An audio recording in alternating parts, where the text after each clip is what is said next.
ओम श्री सूर्याय नमः। आज रविवार को आप सुनिए रविवार व्रत की कथा।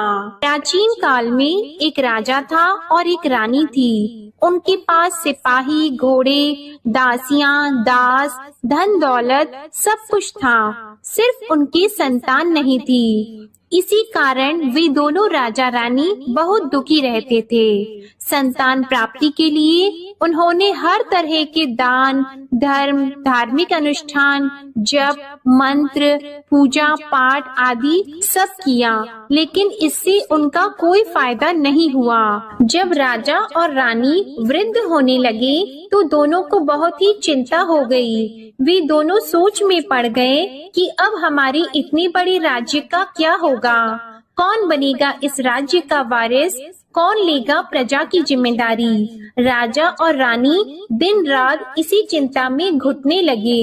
उन्हें खाने और पीने की भी सुध नहीं रहती थी। तो एक सुबह राजा के दरबार में एक साधु आता है तो दासी रानी को इत्तला करती है। तब वह दासी से कहती है, ये मेरा अंतिम दान धर्म है, इसके बाद मैं अपने हाथों से कोई दान धर्म नहीं करूंगी। रानी चावल भरा छाछ हाथ में लेकर बाहर आती है और साधु की झोली में भिक्षा डालने आगे बढ़ती है तो उसके चेहरे पर छाई उद्विग्नता साधु की दृष्टि में आती है। वह उससे पूछता है कि रानी साहिबा, आपको क्या हुआ है, आपको क्यों इतनी उदासी हो गई है। तब रानी साधु को सारी हकीकत बताती है और सिसकने लगती है। उस पर वह साधु कुछ पल गंभीर हो जाता है और कहता है कि चिंता मत करो रानी साहिबा, आपकी संतान की इच्छा पूरी हो जाएगी। आपकी कोख से एक पुत्र का जन्म होगा, मात्र वह 14 साल तक ही आप लोगों को मिलेगा। इसके आगे वह जीवित नहीं रह पाएगा। इससे बढ़कर आपको कुछ देना मेरे लिए संभव नहीं है। अपनी बात पूरी करते उसने अपनी झोली में हाथ डाला। झोली में हाथ डालकर थोड़ी सी भभूत निकालकर उसने रानी को दी और कहा, आप और महाराज दोनों इसे बांटकर ग्रहण कर लेना, तुम्हें जल्द ही पुत्र की प्राप्ति होगी। और वह साधु अपनी राह को चला गया। उसके जाने के बाद रानी सोचने लगी कि 14 साल तो 14 साल ही सही, उतने समय के लिए हमें पुत्र तो मिलेगा, यही काफी है। उतने साल तक मैं उसे जी जान से बड़ा करूंगी, उसे ढेर सारा प्यार और दुलार करूंगी, अपनी संतान की मुराद पूरी करूंगी। उस रात अपना सारा राज गाज खत्म करके राजा जब रानी के महल में गए तो रानी ने राजा को सारी बात बता दी और साधु की दी हुई भभूत राजा को दिखाकर बोली कि साधु महाराज ने ये भभूत हम दोनों को ग्रहण करने के लिए दी है। राजा बोले, इतना दान और धर्म किया, जप और तप किया, उसका कोई फल नहीं मिला। अब इस भभूत से हमें क्या संतान प्राप्त होगी। उस पर रानी बोली, जब इतना सब कुछ कर लिया तो अब ये भी सही, क्यों हम उस साधु के क्रोध को बुलावा दें। राजा को अब किसी बात पर विश्वास नहीं था, पर रानी को दुख ना पहुँचे इसलिए वह राजी हो गया। और राजा रानी दोनों नहाते धोते हैं, फिर अपने भगवान का नाम का स्मरण करते हैं, अपने पुरखों को स्मरण करते हैं और उस साधु महाराज का नाम स्मरण करके वह भभूत बांटकर दोनों खाते हैं। उसके बाद दोनों निश्चित होकर सो जाते हैं। तो कुछ दिन गुजर जाते हैं और साधु द्वारा कहे अनुसार रानी गर्भवती हो जाती है। उस पर राजा और रानी दोनों की खुशी गगन में नहीं समाती। राजा रानी से बोलते हैं, महारानी सचमुच साधु महाराज की कृपा हो गई। तो 9 महीने बाद रानी ने एक सुंदर पुत्र को जन्म दिया। राजा ने बड़ी धूमधाम से पुत्र का नामकरण किया। सारे राज्य में 8 दिन तक अन्न शन तर्पण रखा, उत्सव मनाया गया। आप पुत्र की कुंडली देखने के लिए राज्य के सबसे विद्वान पंडित जी को बुलाया गया। जो कुंडली देखकर पंडित जी बड़े चिंतित हो गए, कहने लगे, महाराज हमारा राजपुत्र सिर्फ 14 साल तक हमारे पास रहेगा। राजा को इस बात की भनक तो थी ही, रानी को भी साधु महाराज की बात याद थी, दोनों चुप रह जाते हैं। उसके बाद राजा और रानी बड़े प्यार से बेटे की परवरिश करते हैं, उसकी हर ख्वाहिश पूरी करते हैं और थोड़े समय के लिए ही सही भगवान ने संतान की अपनी मुराद पूरी कर ली। इससे वे समाधान मानते हैं। राजपुत्र दिन प्रतिदिन बड़ा होता है। जब वह 7 साल का हो जाता है तो राजा एक अच्छे गुरु की नियुक्ति करके उसे पढ़ाई लिखाई, घुड़सवारी आदि 12 विद्याओं का शिक्षण देते हैं। जब वह सब शास्त्र विद्या में पारंगत हो जाता है और 12 साल की उम्र का हो जाता है, तब एक अच्छी सी राजकन्या खोजकर उसकी शादी करा देते हैं। तो 2 और साल बीत जाते हैं। बेटा 14 साल का हो जाता है। एक दिन राजपुत्र राजा से बोलता है, पिताजी, मैं अपना सारा राज्य घूमकर देखना चाहता हूँ। आज तक मैंने सिर्फ इस रजवाड़े के अतिरिक्त कुछ देखा नहीं है।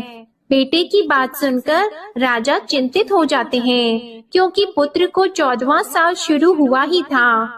अब कोई अनहोनी होने का वक्त नजदीक आ पहुंचा था, लेकिन राजा यह सब बातें पुत्र को बता नहीं सकता था। राजा अपने चेहरे पर खुशी लाकर बेटे से कहता है कि हाँ, जरूर जाओ बेटा, तुम्हें अपना सारा राज्य घूमकर देखना चाहिए। कहाँ क्या है ये सब जानना चाहिए। कल मेरे बाद तुम ही को तो राजा बनना है।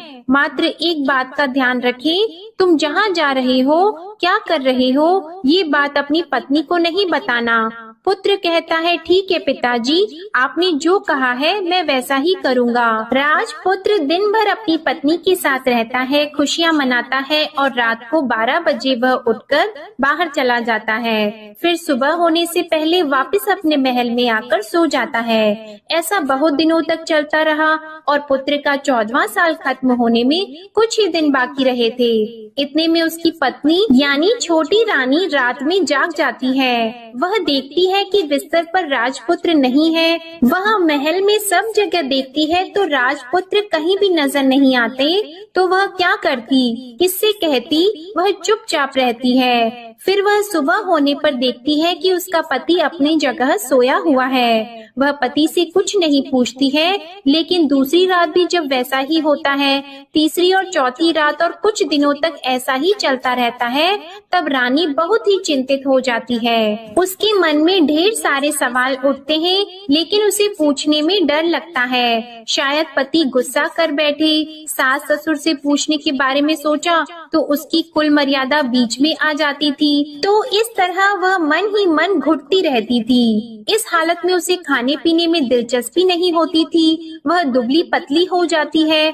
तो उस राज्य में फूल बेचने वाली एक बूढ़ी मालिन थी। वह हमेशा छोटी रानी को फूल देने उसके महल में आती थी। उस बुढ़िया का ध्यान छोटी रानी पर पड़ जाता है। वह उससे पूछती है, बेटी, तुम्हें किस बात का दुख है? तुम इस तरह सूख कर कांटा क्यों बनी हो? उस पर रानी कहती है, क्या बताऊं तुम्हें अम्मा, तुम्हारा राजपुत्र हर रात्रि को बाहर चला जाता है और सुबह वापस लौट कर आ जाता है। वह कहाँ जाता है, क्या करता है, यह सोच सोच कर मैं अन्न जल ग्रहण नहीं कर पाती हूँ और सूख सूख कर इस तरह कांटा बन रही हूँ। बुढ़िया सब बात सुनकर उसे एक उपाय बताती है कि बेटा ऐसा करना, आज रात को तुम सोना मत, उसके पीछे जाकर देखना कि वह कहाँ जाता है, क्या करता है और उसकी अच्छी तरह से पहरेदारी करना। तो छोटी रानी बोली कि अगर मुझे नींद आ गई तो बुढ़िया बोली कि तुम्हें नींद न आए इसलिए एक काम करना, अपने बाएं हाथ की उंगली में एक जख्म कर देना, उस पर थोड़ी सी मिर्ची छिड़कना, उससे तुम्हें बड़ी जलन होगी और उस पीड़ा से तुम्हें रात भर नींद नहीं आएगी। रानी बुढ़िया के कहे अनुसार वही करती है। उंगली की जलन से उसे बड़ी देर तक नींद नहीं आती, लेकिन बाद में वो सो जाती है। दूसरे दिन सुबह बुढ़िया फूल लेकर उसके महल में पहुँचती है और पूछती है, क्या हुआ बेटी, क्या तुम देख पाई कि पति कहाँ जाता है? रानी कहती है, नहीं अम्मा, पहले कुछ समय जलन के कारण मुझे नींद नहीं आई, पर कुछ देर के पश्चात मैं सो गई। बुढ़िया कहती है, कोई बात नहीं, आज तुम उंगली पर पहले से थोड़ा बड़ा जख्म करना और ज्यादा मिर्च लगाना। तो रानी ने वैसा ही किया। परंतु वह सिर्फ पति को बाहर निकलते हुए देख पाती है, उसके पीछे नहीं जा सकती क्योंकि उसे फिर से नींद आ जाती है। दूसरे दिन सुबह बुढ़िया आती है तो उसके पूछने से पहले ही रानी रोककर कहती है, अम्मा, मैं आज भी उसकी पहरेदारी ठीक तरह से नहीं कर पाई। बुढ़िया कहती है, रोना नहीं बेटी, सब कुछ ठीक हो जाएगा। तुम आज रात जख्म और बड़ा करना और उस पर ज्यादा मिर्ची लगाना और एक काम करना कि जब वह जाने के लिए निकलता है तब उसका रास्ता रोकना। बुढ़िया ने जैसा बताया रानी ने वैसा ही किया। आज रात उसे नींद नहीं आती है। पति जब रात को महल से निकलने के लिए चलने लगता है तो वह बुढ़िया ने जैसा बताया वैसे ही करती है। दौड़कर जाकर पति का रास्ता रोकती है और कहती है, कहाँ जा रहे हो, किससे मिलने जा रहे हो, मुझे बताओ। राजपुत्र उसे समझाने की बहुत कोशिश करता है। देखो, अगर मैंने तुम्हें यह बता दिया तो मैं तुम्हें दोबारा नहीं मिल पाऊंगा। रानी कहती है, कोई बात नहीं, ना मिल पाओ, लेकिन आप रात के समय कहाँ जाते हो यह मुझे बता दो। राजपुत्र निरुपाय हो जाता है। पत्नी की जिद के आगे उसकी एक नहीं चल पाती। ठीक उसी समय उसका 14वां साल खत्म हो रहा होता है, 15वां साल लगने वाला होता है। जो होता है वह हो जाने दो, यह सोचता है और कुछ चावल मंत्रों से सिद्ध करके पत्नी को देकर कहता है कि इन चावल के दानों को हाथ की मुट्ठी में पकड़ना। पहले दाएं हाथ में पकड़े चावल मेरे ऊपर फेंकना, मैं कौन हूँ तुम्हें पता चल जाएगा। बाद में बाएं हाथ में पकड़े चावल मेरे ऊपर फेंकना, मैं जैसा था तुम्हें मिल जाऊंगा। लेकिन यदि तुम बाएं हाथ के चावल मेरे ऊपर फेंकना भूल गई तो मैं तुम्हें कभी नहीं मिल पाऊंगा। रानी ने कहा, नहीं भूलूंगी। रानी बड़े आत्मविश्वास के साथ यह कहकर दाएं हाथ में पकड़ी चावल पति के ऊपर फेंक देती है तो राजपुत्र एकदम एक विशाल घोड़ा बन जाता है। एकदम उम्दा सफेद गर्दन पर लंबी अयाल देखते देखते वह तेजी से दौड़ने लगता है। रानी उस घोड़े को एकदम भौचक्की होकर देखने लगती है और पति ने बाएं हाथ के चावल फेंकने की जो बात कही थी वह भूल जाती है। उसकी आंखों के सामने घोड़ा महल से बाहर निकलकर चला जाता है। घोड़ा जो महल से बाहर जाता है तो वापस नहीं आता। अब रानी को बड़ा पश्चाताप हुआ। वह स्वयं को कोसने लगती है, लेकिन अब उसका कोई फायदा नहीं होने वाला था। राजपुत्र अब वापस नहीं आने वाला था। सुबह होते ही महाराजा को सब बात पता चली। उन्हें बहुत दुख होता है। वे बिस्तर पकड़ते हैं और राह देखते हैं कि एक दिन उनका बेटा वापस आ जाए। इस तरह 1 महीना गुजरता है, 3 महीने गुजरते हैं, आखिर 6 महीने पूरे हो जाते हैं। राजपुत्र का कोई अता पता नहीं चलता।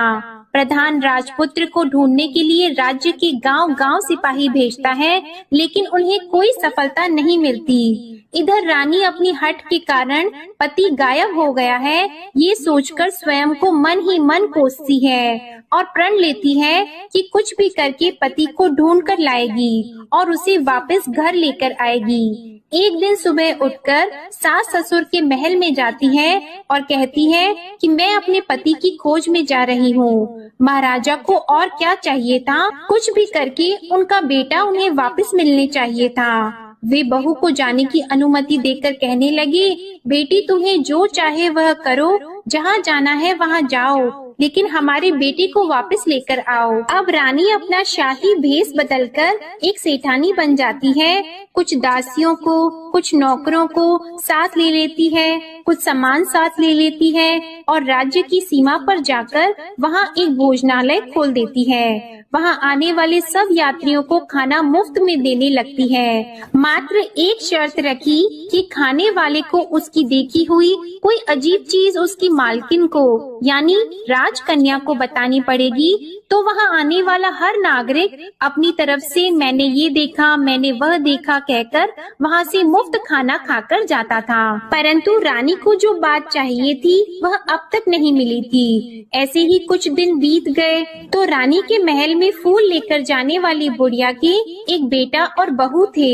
उनका एक छोटा बेटा था, यानी बुढ़िया का एक पोता था। तो बेटा और बहू सुबह काम के लिए निकलते थे तो पोते को संभालने की जिम्मेदारी बुढ़िया पर रहती थी। दिन भर पोते को संभालती थी। एक दिन बुढ़िया को पान खाने की आदत थी, तो पान लगाने के लिए चूना चाहिए था। वह उसे तैयार करने के लिए सीपी लेकर आई। इन सीपियों को भूनने के लिए गोबर के कंडे चाहिए थे। कंडे इकट्ठा करने के लिए वह बांस की टोकरी लेकर चरवाहे के मैदान में गई। वहाँ बहुत सारे कंडे थे। उन्हें जमा करते करते उसे घर आने में अंधेरा हो गया। इस ओर शाम होते ही काम से वापस आकर बेटा और बहू घर पहुँचे तो देखा कि बच्चा घर पर अकेला है और रो रहा है। वे दोनों गुस्से से लाल पीले हो गए। इतने में बुढ़िया घर आ पहुँची। बेटे ने पूछा, पोते को घर अकेला छोड़कर कहाँ गई थी? बुढ़िया बताने लगी कि मैं गोबर के कंडे इकट्ठा करने गई थी। इस पर बेटा बोला, दोबारा बच्चे को अकेला घर पर छोड़कर यदि कहीं गई तो मैं तुम्हें बहुत पीटूंगा। बुढ़िया कहने लगी, नहीं बेटा, फिर कभी ऐसा नहीं करूंगी। लेकिन दूसरे ही दिन बुढ़िया वह बात भूल गई और फिर चरवाहे के मैदान पर कंडे इकट्ठा करने चली गई। शाम को जब बेटा और बहू काम से वापस लौटे तो देखा कि बच्चा घर पर अकेला है और रो रहा है। अब उसके बेटे की सहन शक्ति खत्म होने लगी और बुढ़िया के वापस आने पर उसे घर से निकाल दिया। बुढ़िया रात भर घर के बाहर अंधेरे में बैठी रही और सुबह होते ही हाथ में टोकरी लेकर कंडे इकट्ठा करने के लिए निकल गई। उस दिन उस पर कंडे इकट्ठा करने का मानो पागलपन सवार हो गया था। कंडे इकट्ठा करते करते जब अंधेरा हो गया उसे मालूम ही नहीं चला। उसे जब ध्यान आया तो गांव का रास्ता भी ठीक तरह से दिखाई नहीं दे रहा था। वह अंधेरे में आंखें फाड़कर देखती देखती किसी तरह आगे निकल पड़ी तो एक कपिला गाय छन छन की आवाज करते गली की घंटी बजाते ठुमक कर उस मैदान पर आ गई। उसे देखकर बुढ़िया सोचने लगी कि इस गाय के पीछे पीछे जाऊंगी तो गांव तक पहुंच जाऊंगी। तब बुढ़िया उसके पीछे पीछे जाने लगी। वह गाय उस मैदान से लेकर एक एक करके 6 मैदान पार करती है। आखिर में वह 7वें मैदान तक पहुंचती है तो क्या होता है कि उस मैदान पर एक बड़ा सा पत्थर है। गाय जाकर उस पत्थर को अपना सींग मारती है। जब गाय ने सींग मारा तो वह पत्थर दूर हट गया और पाताल में नीचे जाने की सीढ़ियां दिखाई देने लगी। तब वह गाय उन सीढ़ियों से नीचे जाने लगी। बुढ़िया वह सब देख रही थी और झट से जाके गाय की पूंछ को पकड़ लिया। वह गाय के साथ नीचे पाताल में पहुंच गई और तुरंत ही गाय की पूंछ छोड़ दी और इधर उधर देखने लगी। उसने देखा कि वहाँ दीप और दिए जलते हैं और तेज रोशनी गाय के ऊपर पड़ती है और वहाँ अद्भुत घटनाएं घटने लगती है। गाय के नीचे जाते ही उसके गले में अपने आप सांकल पड़ गई और छम-छम करके कोई दूध आड़ी में गाय का दूध दूहने लगा। लेकिन जो भी कोई वह कर रहा है वह मात्र दिखाई नहीं दे रहा है। बुढ़िया बहुत घबरा गई, कहाँ आकर फंस गई यह सोचने लगी और यहाँ वहाँ छिपने के लिए जगह ढूंढने लगी। लेकिन उसे कहीं भी जगह नहीं मिली। हर जगह उजाला ही उजाला था। तो वह एक कोने में खड़ी हो गई और जो कुछ सामने हो रहा था उसे चुपचाप देखने लगी। उसने देखा कि वहाँ एक उम्दा सफेद घोड़ा और 2 कुंड थे। उसमें से एक कुंड में उस घोड़े ने छलांग लगाई और ऊपर आ गया और उस घोड़े को अब राजपुत्र का रूप प्राप्त हो गया।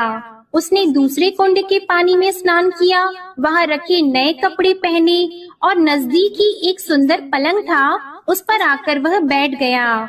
उसके सामने अपने आप 5 पकवानों की थाली आ गई। दूध की एक प्याली भी आ गई, 5 सुपारी आ गई। उसके सामने एक दिया जलता रहा और राजपुत्र ने खाना खाया, पानी पिया, 5 सुपारी खाई और बिस्तर पर लेट जाने से पहले सूर्य देव का स्मरण करके सामने जलते हुए दिए से पूछा, हे दीपंकर, मेरे माता पिता क्या कर रहे हैं? दिया बताने लगा, बेटे के शोक में डूबे हैं। राज कौन संभाल रहा है? तो उसने बोला कि राज्य प्रधान संभालते हैं। उसने पूछा कि मेरी पत्नी क्या करती है? तो दिए ने बोला कि उसने चौराहे पर भोजनालय शुरू किया है और आते जाते लोगों से वह नई खबर के बारे में पूछती रहती है। दिए के यों कहते ही राजपुत्र कहने लगा कि ठीक है। उसके बाद वह सो गया बुढ़िया कोने में खड़ी हुई सब देख रही थी। ऐसी अद्भुत घटना उसने जिंदगी में पहली बार देखी थी। उसे अंदर ही अंदर चुलबुलाहट होने लगी। वह अपनी भूख प्यास भूल गई और आगे क्या होता है कि उसे उत्सुकता से देखने लगती है। लेकिन उसके बाद और कुछ घटनाएं नहीं घटती। रात गुजर गई और सुबह हो गई। पलंग पर सोया हुआ राजपुत्र उठा और फिर से पहले वाले कुंड में छलांग लगाई। तो अब वह फिर से घोड़ा बनकर कुंड से बाहर आ गया। वह तेजी से उच्च पाताल नगरी से बाहर निकल गया, लेकिन वह कहाँ गया बुढ़िया को कुछ पता नहीं चला। उसके बाद पिछली रात की तरह कोई उस गाय को छमछम करके दूध दोहने लगा। जैसे ही दूध दोहना खत्म हुआ, उसके गले की सांकल अपने आप खुल गई और वह गाय तेजी से ऊपर जाने लगी, सीढ़ियों की ओर भागने लगी। गाय को दौड़ता देखकर बुढ़िया सोचने लगी कि अब गाय के साथ यहाँ से ऊपर जाना ही समझदारी होगी, नहीं तो कोई मुसीबत आकर उसके ऊपर टपक जाएगी। झट से उसने गाय की पूंछ पकड़ ली और गाय के साथ ऊपर आ गई। गाय जब मैदान में पहुंची तो उस सुरंग का रास्ता अपने आप बंद हो गया और उसके मुंह पर एक बड़ा सा पत्थर पहले की तरह खड़ा हो गया। ऊपर आकर वह गाय जंगल की ओर निकल गई। इधर बुढ़िया एकदम बावली सी हो गई। उसने पाताल नगरी में जो कुछ देखा था वह जल्द से जल्द किसी को बताने के लिए उतावली हो गई। उसे एकदम याद आया कि नगर की सीमा पार कोई औरत भोजनालय चलाती है और नई बात बताने वालों को अच्छा खाना पीना मुफ्त में देती है। वह सोचने लगी कि क्यों न मैं ये बात उस औरत को जाकर बताऊं। यदि उसे ये बात पसंद आ गई तो बाकी जीवन खाने पीने के झंझट से मुक्ति मिल जाएगी। बुढ़िया ने मन में तय किया और तुरंत उस भोजनालय के द्वार पर टंगे नगाड़े के सामने खड़ी हो गई और जोर जोर से नगाड़ा बजाना शुरू कर दिया। नगाड़े का इस तरह शोर सुनकर मालकिन यानी छोटी रानी मन में प्रसन्न हो जाती है कि शायद कोई बड़ी बात लेकर यहाँ आया है। रानी सिपाहियों को आदेश देती है, जाइए और जो कोई आया है उसकी अच्छी तरह खातिरदारी कीजिए। आदेश पाते ही सिपाही नीचे दौड़ गए तो एक बुढ़िया नगाड़ा बजा रही थी। उन्होंने पूछा, क्यों नहीं बुढ़िया, क्या हुआ, क्यों नगाड़ा बजा रही हो? बुढ़िया बोली, कुछ नहीं बेटा, यहाँ खाना मिलता है ना, इसलिए आई हूँ। खाना चाहिए मिलेगा, लेकिन तुझे कोई नई बात बतानी पड़ेगी। हाँ बताऊंगी, एक बात मालूम है मुझे। इस पर सिपाही उसे अंदर लेकर गए। उनको मालकिन का आदेश था कि जो कोई बूढ़ा बुजुर्ग वहाँ आए उनके साथ अच्छी तरह पेश आना, उनका अच्छे से आदर सत्कार करना। तो सिपाही ने उस बुढ़िया का भरपूर आदर सत्कार किया। यह उसे बड़ी सिद्ध थाली भरकर व्यंजन परोसते हैं। बुढ़िया कुछ दिनों से भूखी थी, वह खाने पर टूट पड़ी। खाना खाने के बाद सिपाही ने उसे नई साड़ी पहनने को दी। उसके बाद उसे लेकर रानी के पास आए। बुढ़िया और रानी ने तुरंत एक दूसरे को पहचान लिया। तब रानी ने बुढ़िया से कहा कि अम्मा अब बताओ तुमने क्या नई बात देखी है? नई बात? मैंने कोई नई बात नहीं देखी है। बुढ़िया बोली, वह तो मेरे पास तुम्हें देने के लिए खाने के पैसे नहीं थे, इसलिए मैंने झूठ कहा और नगाड़ा बजाया। रानी ने कहा, अम्मा घबराना नहीं, मैं किसी को तुम्हारा नाम नहीं बताऊंगी। फिर भी बुढ़िया ने कहा कि मेरे पास कोई नई बात नहीं है। इस पर रानी ने उससे कहा, देखो अम्मा, यदि तुमने मुझे वह नई बात बताई तो जिंदगी भर मैं तुम्हारी देखभाल करूंगी और तुम्हें रानी माता की तरह रखूंगी। अब बुढ़िया बताने को तैयार हो गई। उसने जो कुछ उस चारागाह वाले मैदान पर देखा था वह सब कुछ कुंवर रानी को बता दिया। बुढ़िया की वे बातें सुनकर कुंवरनी को यकीन हो गया कि वह राजपुत्र उसी का पति है। वह तुरंत बुढ़िया से कहने लगी कि अब माँ मुझे उस जगह पर ले चलो। तब बुढ़िया बोली, नहीं बेटी, वह पाताल राज्य है, सांप है। यदि किसी ने तुम्हें देख लिया तो तुम्हारी जान खतरे में पड़ सकती है। लेकिन रानी उसकी एक भी नहीं सुनती, उसे उस जगह ले जाने के लिए हठ करने लगी। आखिर में बुढ़िया ने उसका कहना मान लिया और कहने लगी, ठीक है, मैं तुम्हें वहाँ ले जा सकती हूँ, पर आज नहीं, कल वहाँ जाना है तो शाम को ही जाना होगा। तो दूसरे दिन दोपहर को रानी बुढ़िया के साथ उस मैदान पर गई और एक जगह छुपकर गाय के आने की राह देखने लगी। दिन ढलते ही अंधेरा गिरने लगा और गाय हमेशा की तरह वहाँ आ गई। मैदान के उस कोने में जाकर उसने पत्थर पर सींग मारा तो छत से पत्थर हटकर वहाँ सुरंग में जाने का रास्ता खुल गया। गाय उस रास्ते से नीचे उतरने लगी तो बुढ़िया रानी से कहने लगी, जल्दी आगे बढ़ो, हम गाय की पूंछ पकड़कर नीचे उतरेंगे। तो दोनों गाय की पूंछ पकड़कर नीचे उतर गईं। बुढ़िया पहले जिस कोने में छिपी थी उस कोने में छिप गई। अब नीचे सब कुछ पहले जैसा घटित हो रहा था। गाय के गले में अपने आप सांकल पड़ गई। कोई अदृश्य रूप से उसका दूध दोहने लगा। एक सफेद उम्दे घोड़े ने आकर एक कुंड में छलांग लगाई तो राजपुत्र के रूप में ऊपर आया। वह राजपुत्र दूसरे कुंड में नहाने लगा। बाद में उसके सामने खाने की थाली आ गई, दूध की प्याली आ गई, पान का बीड़ा आ गया। राजपुत्र सब ग्रहण करके सोने के लिए पलंग पर गया तो सोने से पहले सूर्य देव का स्मरण करके वह दिए से पूछने लगा, दीपांकर मेरे माता पिता क्या कर रहे हैं? तो दिया कुछ जवाब नहीं देता बल्कि वह बुझने लगता है। तब राजपुत्र को कुछ घटित हुआ है इसका संदेह हो गया। वह उदास हो गया और जो कुछ हुआ है वह हो जाने दो ऐसा सोचकर फिर से बिस्तर पर लेट गया। अब रानी का संयम छूट गया। वह दौड़कर पति के पास गई और उसके पैर पकड़ने के लिए आगे बढ़ने लगी। राजपुत्र तुरंत ही पत्नी को पहचान गया। वह छत से पीछे हट गया और चिल्लाने लगा, नहीं नहीं, मुझे मत छूना, सर्वनाश हो जाएगा। रानी दोनों हाथ जोड़कर पति से अपनी भूल स्वीकार करने लगी। स्वामी, मुझसे भूल हो गई। मुझे आपसे नहीं पूछना चाहिए था कि आप रात को कहाँ जाते हो। मैं अपनी भूल स्वीकार करती हूँ। मुझे मेरी भूल की सजा मिल गई है। अब आप घर चलो। आपके वियोग में आपके माता पिता ने बिस्तर पकड़ लिया है। आपकी प्रजा भी बहुत दुखी है। उस पर राजपुत्र कहने लगा, वही तो एक बार तुम गलती कर बैठी हो, अब दोबारा मत करना, नहीं तो अब मैं तुम्हें जो दिख रहा हूँ वह अभी नहीं दिखूंगा। रानी अब विलाप करने लगी, जोर जोर से जमीन पर सिर पटकने लगी।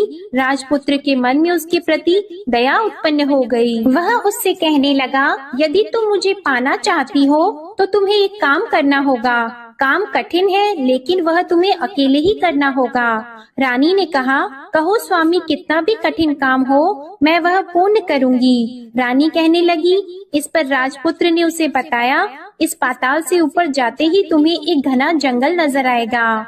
ऐसे 6 जंगल पार करने के पश्चात तुम्हें एक 7वां जंगल मिलेगा। वह जंगल सबसे घना है। उस जंगल के बीचों बीच एक पीपल का पेड़ है। उसके आसपास की जगह पत्ते, फंदे, जटाएं आदि से ढक चुकी है।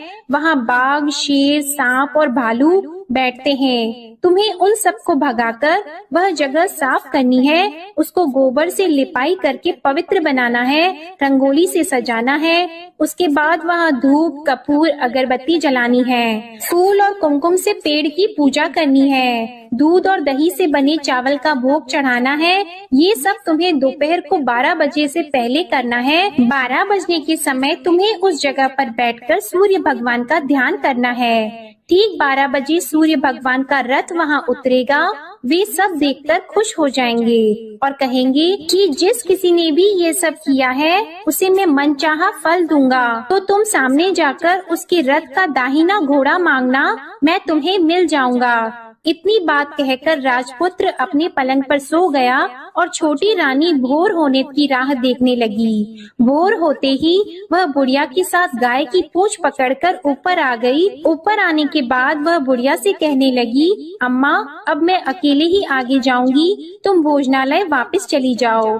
वह जंगल में जाकर राजपुत्र की बताई जगह ढूंढने लगी और स्वयं आरी से वह जगह साफ कर दी। बाद में राजपुत्र ने जैसे बताया वैसे ही लिपाई पोताई करके वापस आ गई। दूसरे दिन सुबह होने से पहले उठी और जंगल में उस जगह पहुंची। वहां जाकर इत्र और गुलाब का पानी छिड़ककर उस जगह सुगंधित धूप अगरबत्ती जलाकर उसे पवित्र किया और पूजा की सब सामग्री वहां तैयार कर सूर्य भगवान का ध्यान करके बैठ गई। जैसे कि पति ने बताया था कि दोपहर को ठीक 12 बजे सूर्य भगवान का रथ उस पीपल के पेड़ पर आकर रुका है। सूर्य भगवान ने जब रथ से नीचे देखा तो सुगंधित वातावरण देखकर वे बहुत प्रसन्न हो गए। फिर वे बोली, जिस किसी ने यह काम किया है वह यहाँ आकर आज मुझसे कुछ भी मांगे मैं उसे दे दूंगा।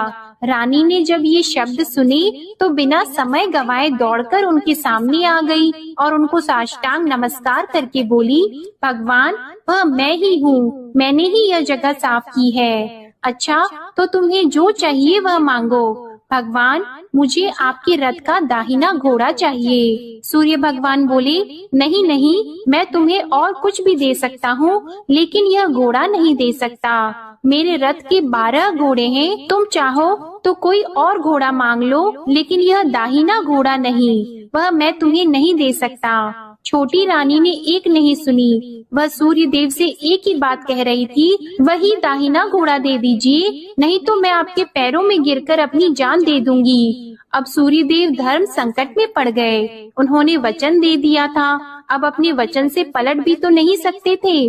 ठीक है, दे दिया तुम्हें घोड़ा, सूर्य देव ने कहा। फिर एक बात और भी कही, देखो मैंने तुम्हें घोड़ा तो दे दिया है, लेकिन वह तुम्हें यहाँ नहीं मिलेगा, तुम्हें उसे पाताल में जाकर लाना होगा। रानी बोली, पाताल में ही क्यों भगवान, मैं उन्हें पाने के लिए कहीं भी जा सकती हूँ। रानी को वचन देकर सूर्य देव अपने मार्ग को चले गए और इधर रानी जंगल से अपने भोजनालय में आ गई। फिर वह बुढ़िया को लेकर उस मैदान पर आ गई और जल्दी ही शाम हो गई। शाम होते ही वहाँ वह गाय आ गई और उसने सींग मारकर सुरंग का पत्थर हटाया और नीचे उतरने लगी। रानी और बुढ़िया जल्दी जल्दी उसकी पूंछ पकड़कर नीचे उतर गईं। नीचे पाताल में सब घटनाएं पहले की तरह ही घटने लगी। घोड़े का एक कुंड में नहाकर राजपुत्र बन जाना, नहा धोकर पलंग पर जाकर बैठना, तो उसे खाने की थाली, दूध की प्याली आना, पान का बीड़ा आना। लेकिन आज एक नई बात घटी। आज 2-2 थाली, 2-2 दूध की प्याली और 2-2 पान के बीड़े उसके सामने आए। वह कुछ नहीं बोला। अपने हिस्से की थाली खाकर, दूध पीकर और पान का बीड़ा चबाकर वह सोने चला गया और हमेशा की तरह दिए से पूछने लगा, दिए दिए दीपंकर, मेरे माता पिता क्या करते हैं? दिए ने बताया, वे दोनों तुम्हारे शोक में मरने की स्थिति में पहुंच गए हैं। ऐसा? झट से उसकी आंखों में आंसू टपकने लगे। फिर वह पूछने लगा, दिए दिए दीपंकर, मेरा राज्य कौन चला रहा है? तुम्हारा राज्य प्रधान चला रहा है और वह सब कुछ हड़प चुका है। वह प्रजा पर बहुत अत्याचार कर रहा है। यह सुनकर राजपुत्र को बहुत गुस्सा आया। वह गुस्से से अपनी मुट्ठी भींचने लगा। अब वह पूछने लगा, दिए दिए दीपंकर, मेरी पत्नी क्या कर रही है? अब दिया कुछ नहीं बोला और चुप रहा। अब रानी का संयम जवाब दे गया। वह दौड़कर पति के गले लग गई। अब मैं तुम्हें मिल गया। राजपुत्र कहने लगा, सच कहते हो? अब आप फिर से घोड़ा तो नहीं बनोगे ना? नहीं, दोबारा घोड़ा नहीं बनूंगा। तुमने जो इतने सारे कष्ट उठाए हैं मुझे पाने के लिए, इसलिए सूर्य देव ने मुझे सदा के लिए घोड़े के जन्म से मुक्त कर दिया है। राजपुत्र ने बड़े प्यार से कहा और उसे गले लगाया। उसके आंसू पोंछे और कुछ देर के पश्चात सुबह हो गई तो गाय की श्रृंखला टूटकर वह ऊपर भूलोक जाने लगी। रानी, राजपुत्र और बुढ़िया उसकी पूंछ पकड़कर ऊपर आ गए। ऊपर आने पर वे सीधे भोजनालय में पहुँचे। वहाँ का सब सामान लोगों में बांट दिया और उसको ताला लगाकर अपने राज्य में लौट आए। राजपुत्र वापस आता है और उसके तेवर देखकर प्रधान घबरा जाता है। राजपुत्र ने उसे बंदी बनाकर कैद खाने में डाल दिया और राज्य की बागडोर अपने हाथ में ले ली। उसके बाद वह अपने माता पिता को मिलने उनके महल में गया। तब राजपुत्र क्या देखता है कि उसके माता पिता उसके शोक में अस्थि पंजर बने हुए हैं। पुत्र को वापस आया देखकर मरणासन राजा रानी की आंखों से टप टप आंसू बहने लगे। इन दोनों ने पुत्र को गले लगा लिया, उसे प्यार से सहलाया और इतना होने के बाद उनकी सेहत में एकदम सुधार आने लगा। वे अब बिस्तर से उठकर बैठ गए हैं, पुत्र को आशीर्वाद देने लगे हैं। राजपुत्र के आने की खबर तुरंत ही राज्य में फैल गई। प्रजा खुशी से फूली नहीं समाई। प्रजाजन राजमहल के सामने इकट्ठा हो गए। राजपुत्र ने भी उन्हें दर्शन दिए और आज से उन्हें कोई दुख नहीं पहुंचाएगा, ऐसा वचन भी दिया।